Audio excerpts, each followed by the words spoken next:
All right, so the last thing that we need to do is go over an example of how you're going to need to just put everything together, okay?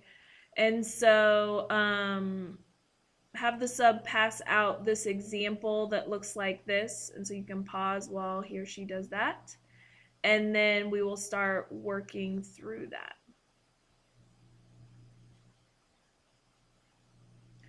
Okay, so you've got this picture and we're going to do a bunch of tasks, but I recommend the first thing that you do is to do the whole pick the top or bottom numbers. So I'm going to pick the top again. You can pick whichever ones you want. And then each ray that goes through it, put the number next to it that's going through it. So for instance, here, this, if I'm using the top numbers, this goes through 0, 10, 25, 75, 115, 150, and 180. Okay?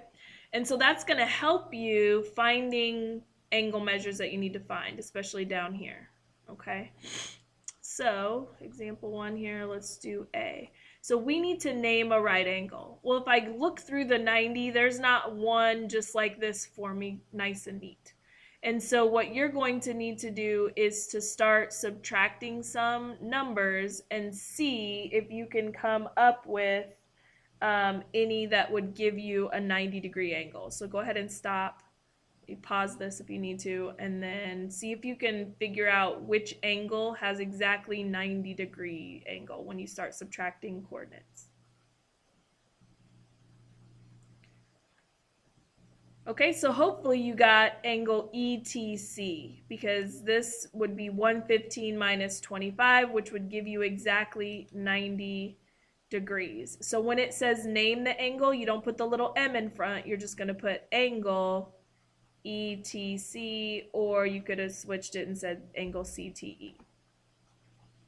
Okay, now B, name a straight angle, that one should be pretty easy. Because if you took 0 minus the 180 and absolute valued it, you get 180 degrees. So that should be angle FTC. There's only one of those. Now, part C and D, you could have a lot of different choices.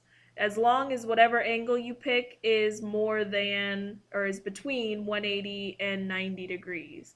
And so I'm just going to pick this one here, angle ATG.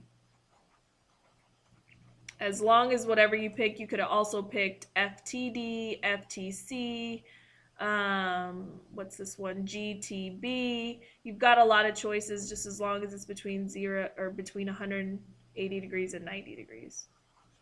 All right, and then acute also, you have a lot of different choices as long as that comes out to be between 0 and 90. So I'm just going to pick FTA.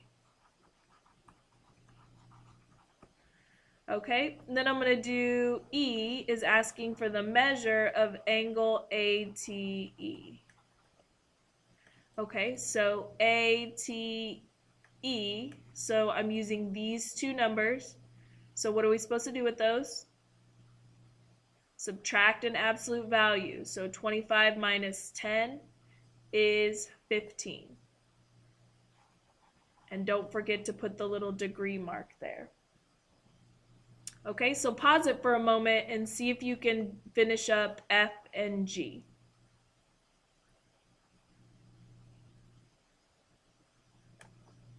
Okay, so on F, they were asking for the measure of angle ETD. So really that tells you which, if you look at the outside numbers, or I'm sorry, the outside letters, E and D, those are the numbers you're looking for. So E, and then I've got D. So 150 minus 25 is 125 degrees. And then we wanted the measure of angle CTA. So remember proper notation, if you're giving me the degrees, how much it measures, you put that little m there. So I look at C and A. So C was at 115. A was at 10. So 115 minus 10 should have given you 105 degrees. Okay? And so that concludes the first half of your notes for section 1.4. Now tomorrow you won't have a mini quiz over section 1.4 yet because we're not finished with section 1.4. Okay? But you still need to do your homework, and my answer keys are posted online so you can check as you go. And it's not a super long assignment since we're only doing half of the section. Okay? Have a great day.